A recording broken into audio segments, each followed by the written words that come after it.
नमस्कार। सुबह के 10 बज चुके हैं और हम हाजिर हैं लेकर ये खास शो न्यूज एट 10। कई बड़ी खबरों पर विस्तार से करेंगे बात, जुड़ेंगे हमारे संवाददाता भी। लेकिन आइए सबसे पहले एक नजर इस वक्त की सुर्खियों पर।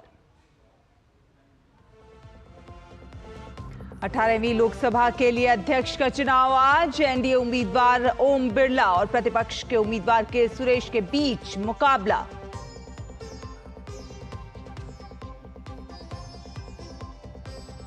आबकारी नीति मामले में अरविंद केजरीवाल को लेकर राउज एवेन्यू कोर्ट पहुंची सीबीआई। कल तिहाड़ जेल में पूछताछ के बाद आज सीबीआई करेगी हिरासत की मांग।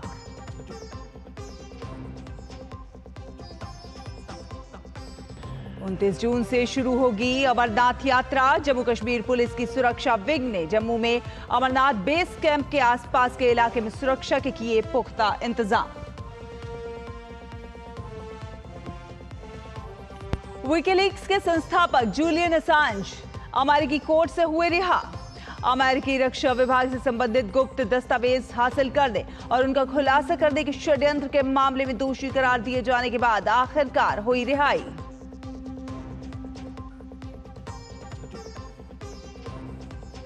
और देश के बाकी बचे हिस्सों की ओर आगे बढ़ा दक्षिण पश्चिम मॉनसून।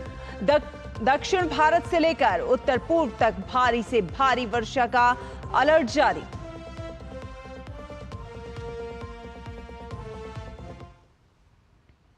तो आइए खबरों को देखते हैं विस्तार से। आपको बता दें कि 18वीं लोकसभा के अध्यक्ष पद के लिए आज चुनाव होना है। एनडीए की ओर से भाजपा के वरिष्ठ सांसद ओम बिरला और विपक्षी गठबंधन की ओर से कांग्रेस सांसद के सुरेश के बीच ये मुकाबला है। संविधान के अनुच्छेद 93 के अनुसार लोकसभा अध्यक्ष का चुनाव साधारण बहुमत से होता है, यानी कि इसका मतलब यह है कि जिस उम्मीदवार को सदन में मौजूद सदस्यों में से आधे से अधिक वोट मिलेंगे उसे अध्यक्ष चुना जाएगा।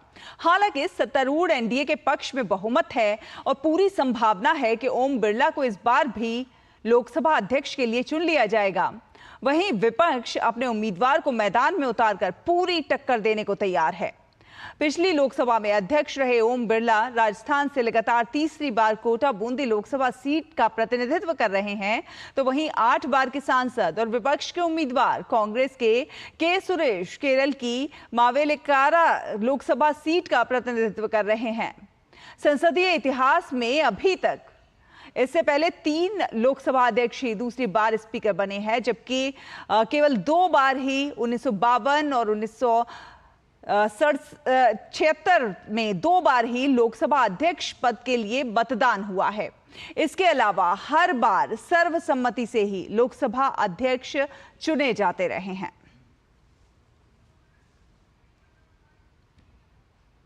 तो लोकसभा अध्यक्ष के चुनाव के मद्देनजर भारतीय जनता पार्टी ने अपने सभी सांसदों को आज सदन में उपस्थित रहने के लिए 3 लाइन का एक व्हिप जारी किया है।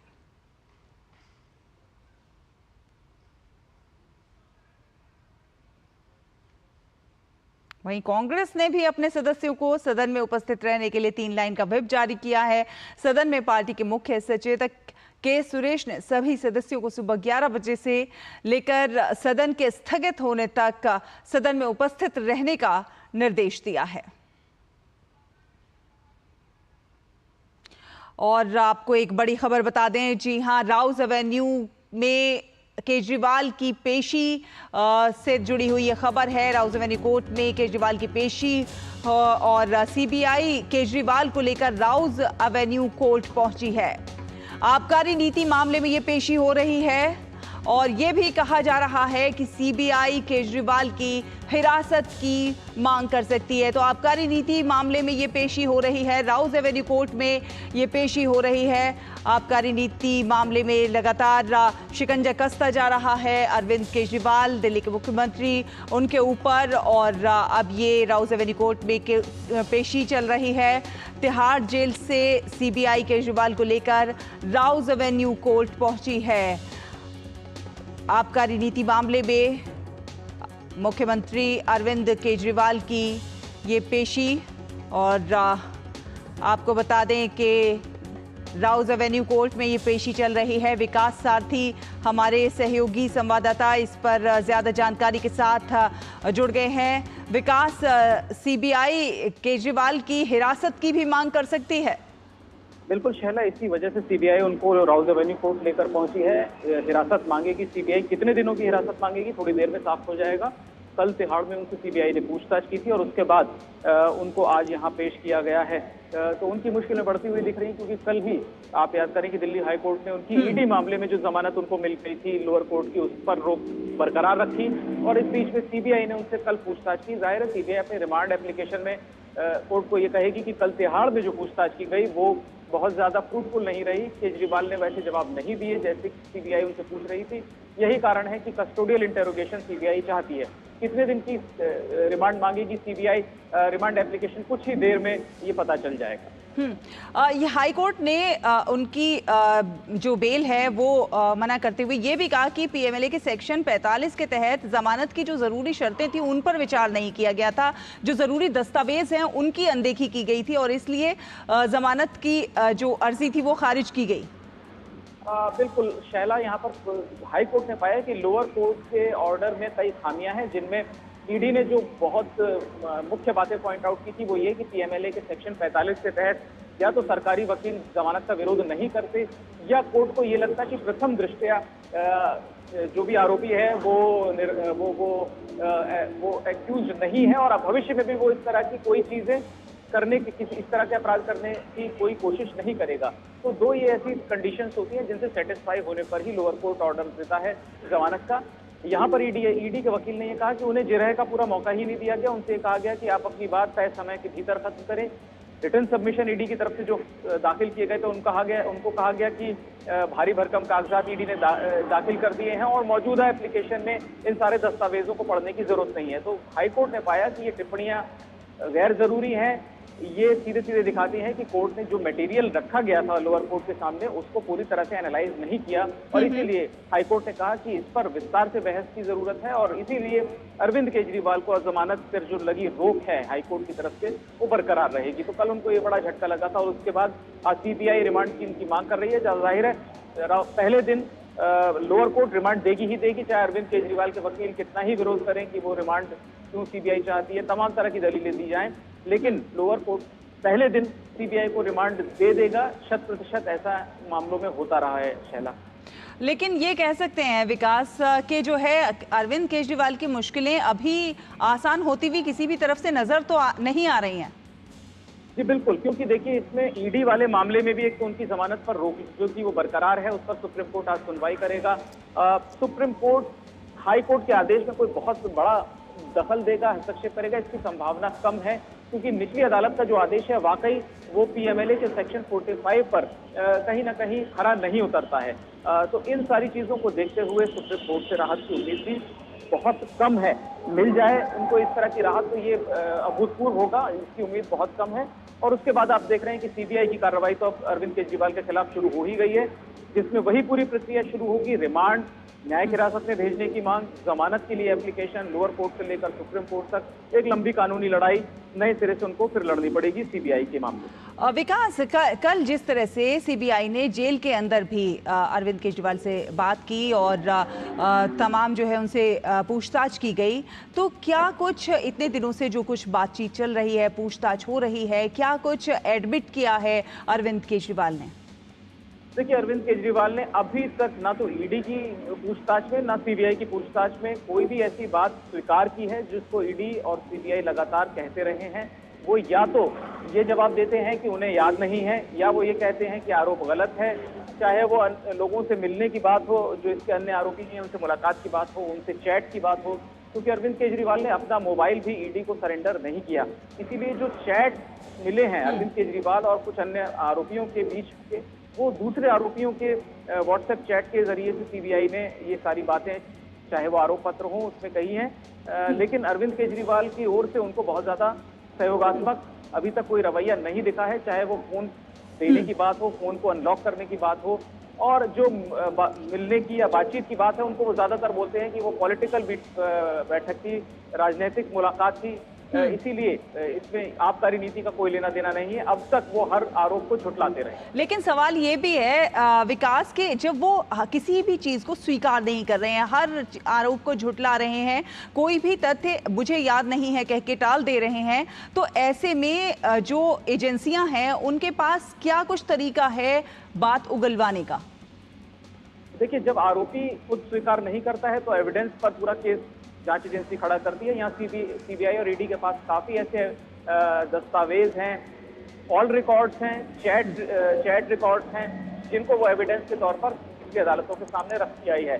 सिर्फ अरविंद केजरीवाल ही नहीं, अन्य आरोपियों की, चाहे वो के कविता हो, इनके भी व्हाट्सएप चैट्स के रिकॉर्ड, इनके सीडीआर, ये सब ईडी के लिए एक महत्वपूर्ण एविडेंस है और इनके आधार पर ईडी और सीबीआई अपना केस खड़ा करेगी। बहुत जरूरी नहीं है कि आरोपी जब तक स्वीकार नहीं करता तब तक आप केस को कमजोर माने। केस एविडेंस पर टिकता है पूरी तरह, और इस मामले में ईडी का ये कहना है कि उसके पास बहुत ठोस सबूत है और उसके पास सबसे बड़ा हथियार ईडी के पास जो है वो ये है कि जो अन्य आरोपी सरकारी गवाह बन गए हैं, उन्होंने अरविंद केजरीवाल की लिप्तता की ओर सीधे सीधे इशारा किया है। सीधे सीधे इस बात को कहा है कि अरविंद केजरीवाल से मुलाकातें हुई, उन्होंने पैसे की मांग की। ये सारी बातें जो अप्रूवर बने हैं, ऐसे कुछ लोगों ने कही। चलिए विकास, आप अपनी नजर बना के रखिए। बहुत धन्यवाद हमारे दर्शकों से तमाम अपडेट साझा करने के लिए। और खबरों में आगे बढ़ेंगे। आपको बता दें कि संसदीय कार्य मंत्री किरेन रिजिजू ने कहा है कि लोकसभा अध्यक्ष का चुनाव सर्वसम्मति से हो और इसके लिए हम कांग्रेस से एक बार फिर से अपील करते हैं कि वो चुनाव को सर्वसम्मति से होने दें। Especially the Congress party to give it a thought again and not to contest on the speaker's post. We have the numbers, but it's not a question of numbers.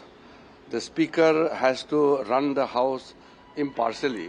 So in this context, it's better for all of us to elect the speaker unanimously. So I think we still have time, and we will make one more appeal to the Congress party. But if we are pushed into the election, we are prepared. तो सरकार की तरफ से यही appeal की जा रही है कि विपक्ष जो है सर्वसम्मति से ये चुनाव होने दे। आगे बढ़ेंगे।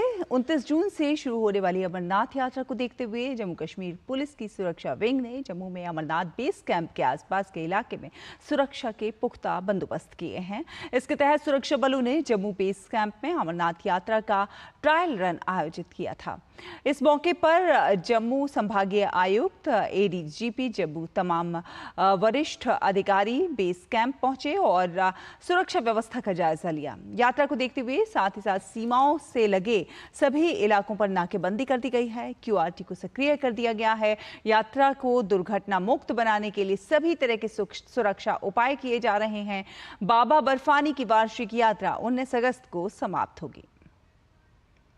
जी, यात्रा के लिए सभी तैयारियां ज़ोरों शोरों से की जा रही हैं और सिक्योरिटी अरेंजमेंट्स को भी पूरी तरह से उसकी भी तैयारियां की जा रही हैं और additional deployment specially along the national highway की जा रही है, जहां से Udhampur being on the Jammu Srinagar national highway, तो यहाँ पे सभी सिक्योरिटी अरेंजमेंट्स को ज़्यादा ध्यान दिया जा रहा है और जितने भी यात्री आएंगे उनके लिए एक सेफ और सिक्योर मूवमेंट हो, इसी के लिए हम लोग सारी हमारी टीम तैयार है और सभी अरेंजमेंट्स किए जा रहे हैं। अमरनाथ यात्रा के लिए ऑफलाइन पंजीकरण भी शुरू हो गया है। 29 जून को शुरू हो रही यात्रा के लिए ऑफलाइन पंजीकरण स्थल पर या तीर्थ यात्रियों की भारी भीड़ देखी गई। श्रद्धालु लाइनों में लगकर अपनी बारी का इंतजार कर रहे हैं। दक्षिण जम्मू के एसडीएम ने यात्रियों के रजिस्ट्रेशन से जुड़े इंतजामों पर बात की है। उन्होंने बताया है कि यात्रा का पंजीकरण कराने के लिए 3 ऑफलाइन सेंटर बनाए गए हैं।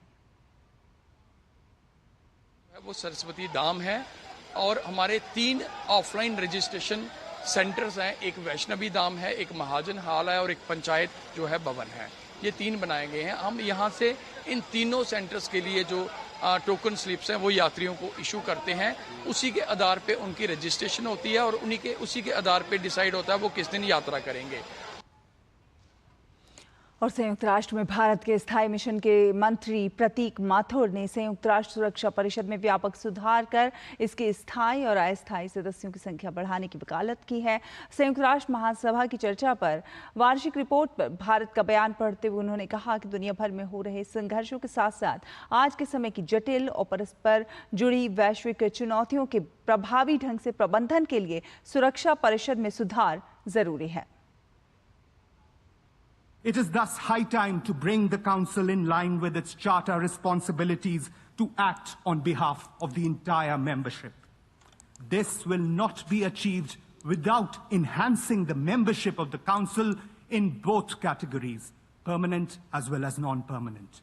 We thus remain convinced that the only remedy is a comprehensive reform of the Security Council involving expansion in its permanent and non-permanent categories. Only this can enable the Council to manage effectively today's conflicts around the globe, as well as the increasingly complex and interconnected global challenges the world faces today. और आपको बता दें कि लोकसभा में कल सांसदों का शपथ ग्रहण हुआ और इस बीच तेलंगाना के हैदराबाद से एक बार फिर से चुनकर सांसद बने असदुद्दीन ओवैसी ने लोकसभा में अपने शपथ ग्रहण से एक नए विवाद को जन्म दे दिया है। दरअसल ओवैसी ने शपथ लेने के आखिर में फलस्तीन के समर्थन में नारा लगाया।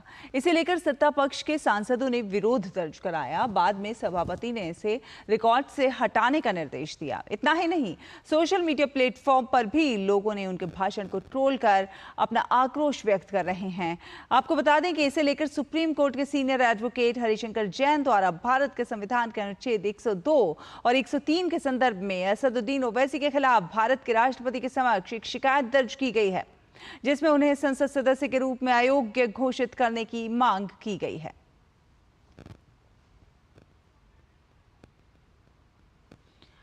और राजधानी दिल्ली में पानी की किल्लत लगातार बढ़ती जा रही है, जिससे आम आदमी को काफी दिक्कतों का सामना करना पड़ रहा है। इसी बीच चिल्ला गांव में टैंकरों के जरिए लोगों की पानी की जरूरत को पूरा किया जा रहा है। पानी की बात है तो पानी की समस्या आज भी जो की तो बनी हुई है। हमारे आसपास त्रिलोकपुरी की बात करूं, मेरवेर फेज 1 सोसाइटी अपार्टमेंट में सभी में गंगा वाटर आता है, लेकिन आज भी इस पूरे गांव में पानी की समस्या बनी हुई है। 1-2 गलियों में पानी आता है, लेकिन पूरे गांव की अगर मैं बात करूं तो पूरे गांव में पानी आज भी हर घर में नहीं पहुंच पाया है, तो टैंकर व्यवस्था चल रही है। और पूर्वोत्तर राज्य नागालैंड में आज करीब 20 साल बाद स्थानीय निकाय चुनाव के लिए मतदान जारी है। यहाँ पर 20 साल बाद मतदान हो रहा है। ये खास नहीं है, खास बात तो ये है कि इस चुनाव में पहली बार महिलाओं के 33% आरक्षण का प्रावधान किया गया है। महिला आरक्षण के मुद्दे पर स्थानीय आदिवासी संगठनों के भारी विरोध और बड़े पैमाने पर होने वाली हिंसा के कारण ही 20 साल से यहाँ चुनाव नहीं कराए जा सके थे। 33% आरक्षण लागू होने के साथ अब की बार इसमें महिलाओं की भागीदारी काफी बढ़ गई है। 521 पोलिंग स्टेशनों पर मतदान शाम 4 बजे तक बैलेट पेपर से किया जा रहा है। नागालैंड के कुल 39 में से 24 नगर पालिकाओं और नगर परिषदों के 269 वार्डों में चुनाव लड़ा जा रहा है। इसके साथ ही साथ 523 उम्मीदवारों के भाग्य का फैसला 2.76 लाख से अधिक मतदाता करेंगे। कुल मतदाताओं की बात की जाए तो राज्य में 1,36,062 पुरुष मतदाता हैं, जबकि 1,40,167 महिला मतदाता हैं। चुनावों के सुचारू संचालन को सुनिश्चित करने के लिए सुरक्षा के पुख्ता इंतजाम किए गए हैं, जिसमें 108 कंपनियां और कुल 8,100 पुलिसकर्मी शामिल हैं। हालांकि 21 नगर परिषदों के 64 उम्मीदवार पहले ही निर्विरोध निर्वाचित घोषित किए जा चुके हैं। इस बीच पूर्वी नागालैंड के 6 जिलों में चुनाव में भाग लेने से 6 जिलों ने परहेज किया है।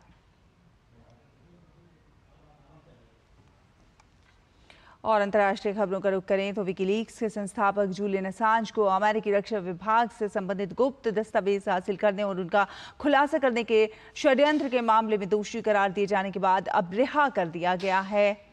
अमेरिका में उत्तरी मेरियाना द्वीप समूह के सेपियन न्यायालय में असांज के मामले की सुनवाई हुई। अमेरिकी न्यायालय ने ब्रिटेन की जेल में 62 महीने की उनकी कैद को सजा के रूप में स्वीकार कर लिया। उन्हें सजा सुनाते हुए न्यायाधीश बैंगलोर ने कहा कि अमेरिका की सरकार 2010 के विकीलीक्स जासूसी मामले में असांज के विरुद्ध आगे मुकदमा नहीं चलाने के लिए राजी हो गई है। इससे पहले असांज को अमेरिका के न्यायालय में मुकदमे की सुनवाई के लिए अमेरिकी न्याय विभाग के साथ समझौते के तहत ब्रिटेन की जेल से छोड़ दिया गया था। इस समझौते में ये अस्थायी शर्त शामिल थी कि 14 साल तक चली कानूनी लड़ाई के बाद अब असांज अमेरिका की हिरासत में नहीं रहेंगे और स्वतंत्र रूप से कहीं भी आ जा सकेंगे। अफ्रीकी देश केन्या में टैक्स बढ़ाने पर लोगों ने विद्रोह कर दिया है। लोग सड़कों पर उतर आए हैं, यहां तक कि संसद पर धावा बोल दिया, कई जगह पर आग लगा दी। राजधानी नैरोबी में उपद्रव मचा रहे लोगों को शांत करने के लिए पुलिस ने फायरिंग करनी शुरू की, जिसमें 5 लोगों की मौत हो गई है। कई लोग घायल बताए जा रहे हैं। प्रदर्शनकारी उस बिल का विरोध कर रहे हैं जिसके लागू होने के बाद कई तरह के टैक्स में वृद्धि हो जाएगी। जानकारी के मुताबिक अमेरिका के पूर्व राष्ट्रपति बराक ओबामा की बहनें भी उन प्रदर्शनकारियों में शामिल थीं जिन पर नैरोबी में संसद भवन के बाहर प्रदर्शन करने के दौरान आंसू गैस छोड़े गए थे। पूर्वी अफ्रीका देश केन्या के हालात बिगड़ते जा रहे हैं और ऐसे तनावपूर्ण हालातों के मद्देनजर केन्या में भारतीय उच्चायोग ने एक्स पर एडवाइजरी जारी की है। भारत ने अपने नागरिकों को अत्यंत सावधानी बरतने की सलाह दी है। एक्स पर पोस्ट में कहा गया है कि मौजूदा तनावपूर्ण स्थिति को देखते हुए केन्या में सभी भारतीयों को अत्यधिक सावधानी बरतने, गैर जरूरी आवाजाही को प्रतिबंधित कर दें और स्थिति साफ होने तक विरोध और हिंसा से प्रभावित क्षेत्रों से दूर रहने की सलाह दी जाती है। अपडेट के लिए कृपया स्थानीय समाचार और मिशन की वेबसाइट और सोशल मीडिया हैंडल का अनुसरण करें।